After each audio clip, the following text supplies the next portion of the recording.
Hello, sports fans! With the exhaust fumes and the confetti of the Aetherdrift Grand Prix fading quickly into the horizon, you might be seeing a lot of Ketramose, our latest god card, in your future Commander games. It has a very oppressive playstyle, exile-based board wipes, and graveyard hates to make sure that your cards don't just stay off of the battlefield, but out of the game completely. But what about you, the common folk, who can't shill out $45 for one of the top 3 mythic rares in a set? How do we adjust our playstyles knowing that at any point someone could show up with this game-extending nightmare of control which actually synergizes with some of the format's least favorite cards? Sunfall, farewell, hello. How do you kill the most mainstream Orzhov commander with the most hipstery Orzhov commander, of course? Today, we're going to learn how to slash the tires of one of the most popular Aetherdrift commanders. You might not have a fast car, we might not be able to reach max speed, but when you're in a sticky situation like this, what can you do? Blink. Blink for your life.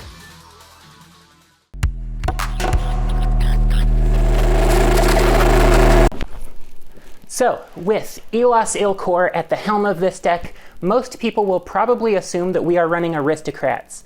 In reality, we're not sacrificing our precious creatures at all. Instead, we're going to use that second line of text to gain a ton of life and exploit our creatures' enter the battlefield effects instead. Just enters is what they're calling it now, I guess. And before you call me a hypocrite for disparaging board wipes for extending the game while playing a life gain strategy, we have a ton of ways in this deck to make sure that our life gain actually ends the game on the spot. I mean, Blink is problematic too. You're gonna catch shit for playing Blink. But we showed up here to stop Ketramose, so you can't talk to us like that, okay? I'm leaving. Okay, fine, I'm back. This stack of creatures all lets you convert life gain into death for one of your opponents. Corpse Knight, Starscape Cleric, Marauding Blight Priest, and Enduring Tenacity are all pretty straightforward. Sorin of House Markov is also in this category, but you wouldn't know it until you flip him around and make him back it up, you know? Like a car, not like anal sex. Once Sorin is a planeswalker, you can tick him down and he'll check how much life you've gained this turn. Then he deals that much damage to any target. This might seem a little tame until you get 2 or more creatures from our Blink category on the field. Once this happens, you can use their Enters abilities to exile and return each other to the field in a constant loop. This results in infinite life gain, which means ticking Sorin down 1 loyalty will let you vaporize someone or something out of the game. The best kind of removal is player removal, right? The less immediate ways to end the game involve creating a ton of creature tokens to overwhelm the table, or turn one non-flickering creature into a game-winning threat. Abdel Adrian and Company Commander can both make creature tokens when they enter the battlefield. This means that every Elas Ilkor trigger involving them turns into 2 or 3. Voice of the Blessed also gets huge really quickly once we're blinking our creatures enough, and Cleric class on level 2 or 3 will turn Elas or any creature with flying into a one-hit knockout.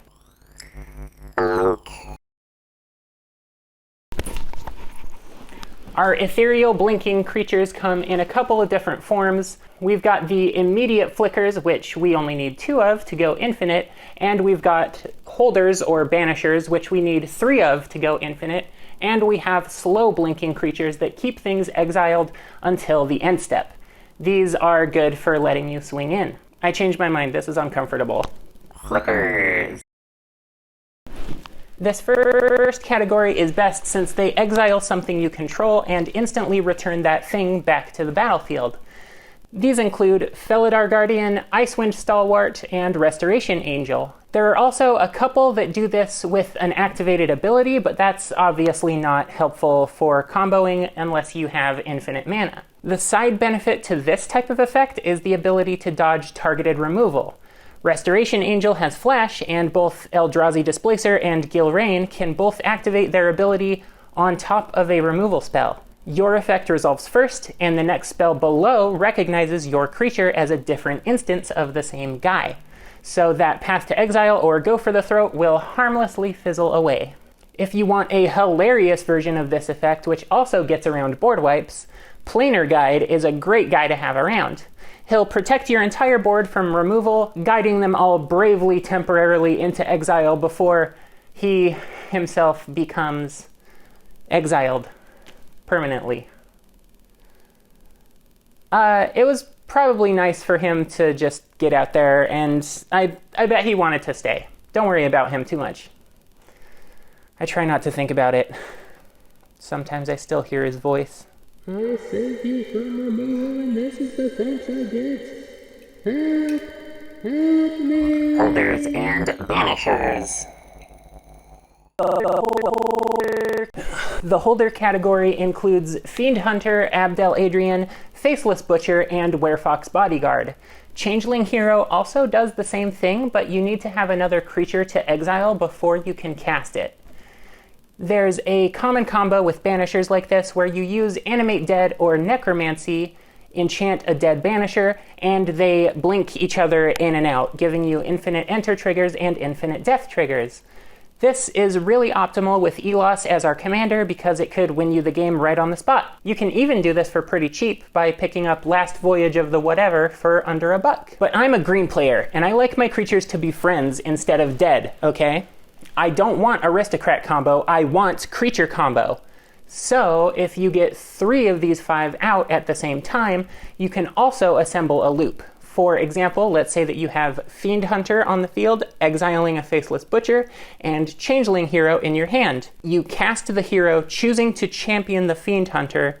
Fiend Hunter is exiled until the hero leaves the battlefield, and then it will let go of the Faceless Butcher it was holding. Then Faceless Butcher's ETB effect triggers, and you can choose to exile the Changeling Hero. When that leaves the field, it lets go of Fiend Hunter, which can then target the Faceless Butcher again, and you have a loop. If your commander happens to be on the field while this is going on, then congratulations. You have infinite life gain and infinite enters triggers. If your opponents have a dirty Ketramose on the field and you can manage to do this on their turn instead, you get to drain and draw them out of the game. That's right, that ability does not say may anywhere on it. Eat it. What is a god to a bunch of funny little guys? What are a bunch of funny little guys to a Phyrexian? There's something there. The side benefit of all of the holder creatures is kind of obvious. You get to use it to temporarily remove any of your opponent's creatures if they are causing problems for you. They seem incredibly innocuous and fair, so you can hopefully slide under the radar until it's too late. Ketramose might be going fast, but they don't have what we have, okay? I got family. Slow blink. The last little subcategory of flicker effects is the slow blink. Like a cat who loves you. These are the cards that, if used the fair way, will temporarily get rid of your opponent's blockers, and if you come up against a board wipe typal deck, Ketramose, will protect your most important creatures for 1 turn. We are not playing the fair way, however. Every time you cast a creature like Charming Prince, Flicker Wisp, and Guardian of Ghirapur, you're actually gaining life, drawing cards, and chipping away at the life totals of everybody else at the table. These are the creatures that are letting us blink for value and getting our combos started rather than creating loops for us to exploit. This is also where I'm going to include cards like Fortune, Loyal Steed, and Far Traveler. We don't have the option of making it a second commander, but these once per turn blinks are value engines that will give your opponents a steady clock to keep up with. Why is it helpful to blink something once per turn? Oh my god, I thought you'd never ask!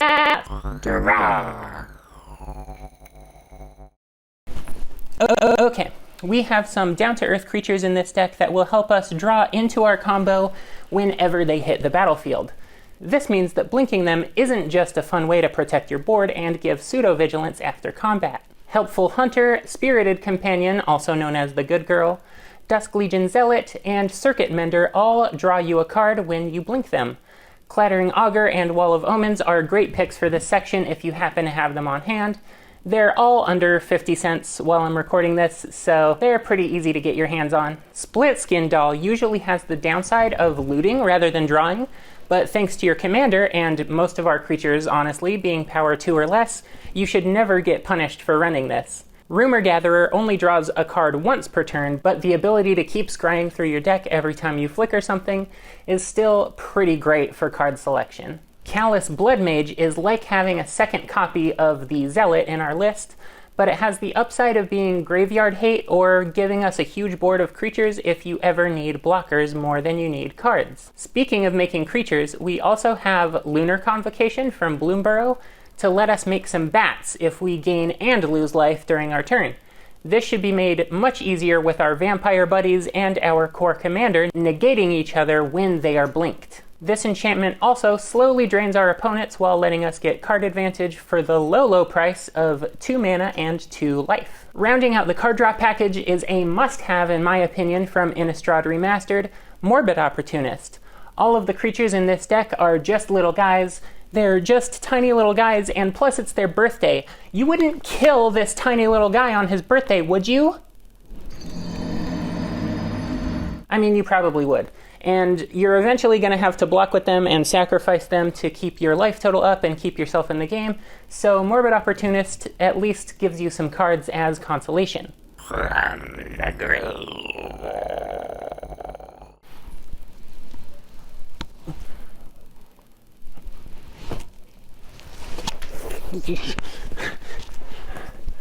Some of you might have noticed by now that most of our blink cards are white, so why are we bothering to run Orzhov in the first place? Wouldn't Abdel Adrian be more of a focused blink deck? Well, probably, but also what we really care about is entering the battlefield, not just exiling. See this? This is the weapon of the enemy. We do not need it. We do not use it. The other way to make sure your creatures are making a flashy entrance is to dig them out of the graveyard. Any card that says graveyard to battlefield is always worth running. They all trigger Elos Ilkor just the same as a Cloud Shift or an Ephemerate would. Kaya's Ghost Form and Not Dead After All are both generic protection spells that can save your commander from death or make sure that he gets an extra trigger off of your opponent's removal spell. Recommission, Against All Odds, Lurrus of the Dream Den, and Court of Ardenvel all take advantage of the fact that the vast majority of creatures we want to rescue are less than 3 mana to cast. Court of Ardenvel even gives us some card draw and hopefully takes the heat off of you by introducing the Monarch into the game.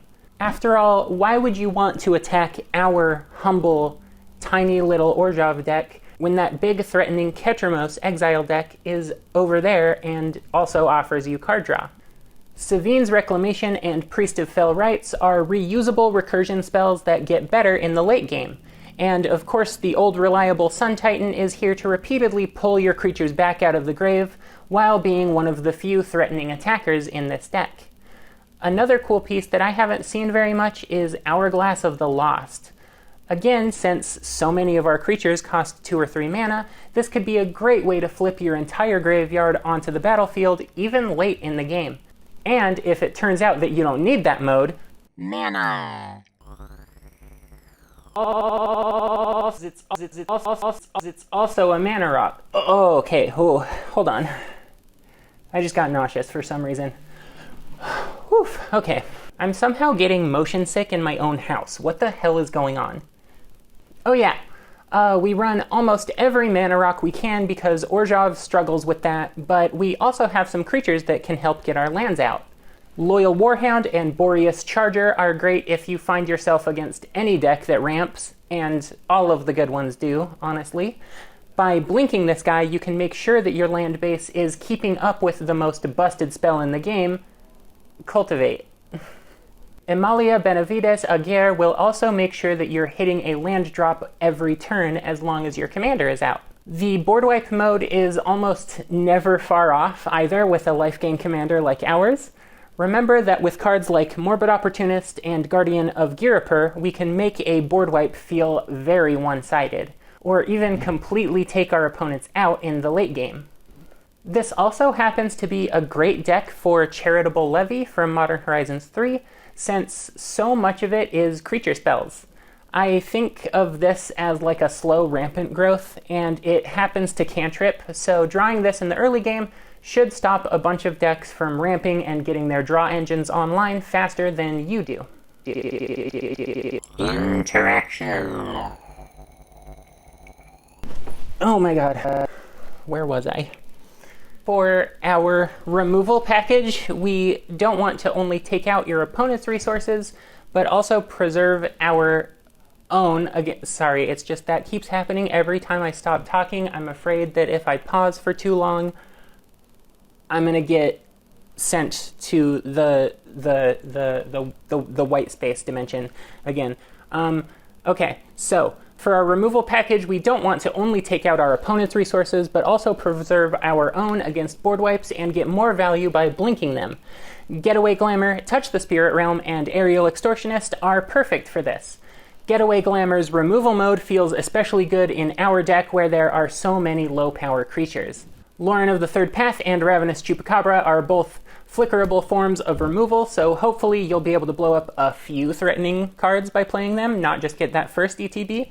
Since we are such a creature-based deck, we also need to protect from board wipes by people who hate seeing the same cutscene and hearing the same leitmotif every time a creature appears on the scene, who hate seeing the same cutscene and hearing the same leitmotif every time a creature appears on the scene, who hate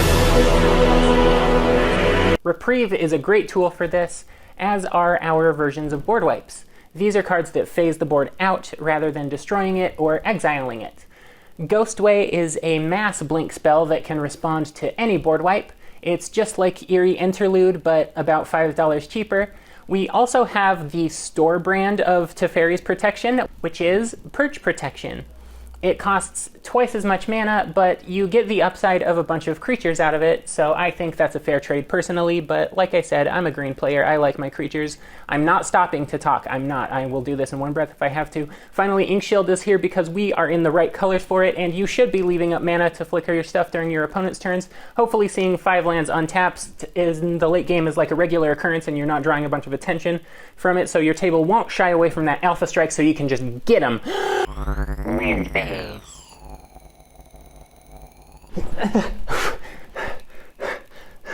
Okay.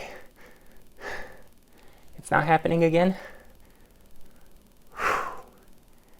Deep breaths. Okay. I guess I'm being allowed to talk about the land base now. Cool. I had 2 things in mind that I wanted this land base to do while I was building it. The first one was I wanted to contribute to the life drain win condition, and second, I wanted to allow us to use Eldrazi Displacer's ability. A lot of people forget this, but when you have a pivotal piece of your deck that has that little colorless mana pip, you're actually building a 3-color deck, and your land base needs to reflect that.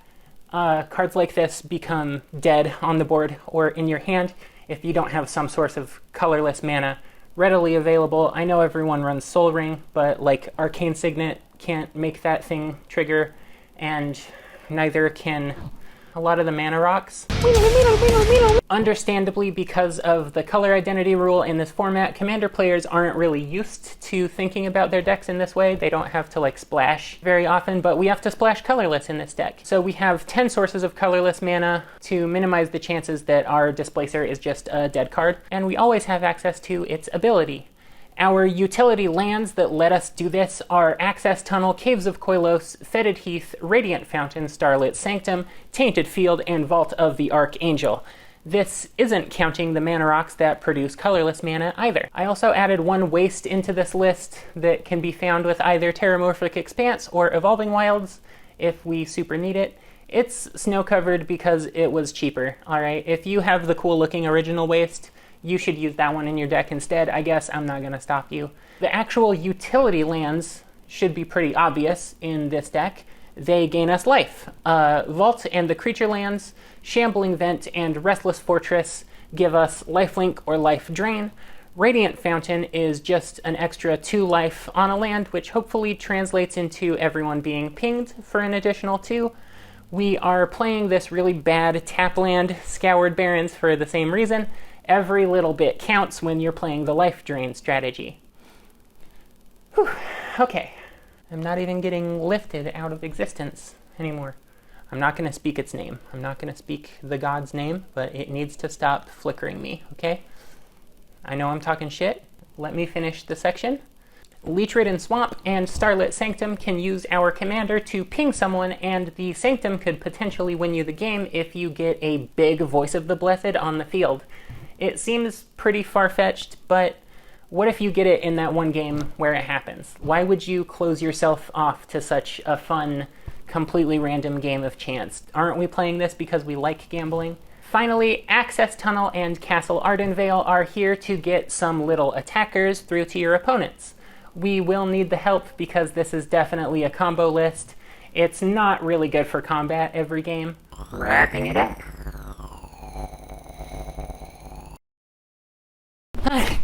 Okay, how long was I gone? Oh my god. I still have the deck box. You want me to talk about the deck now? Okay, I'll talk about the deck. Okay. While Elos, you're here? Okay.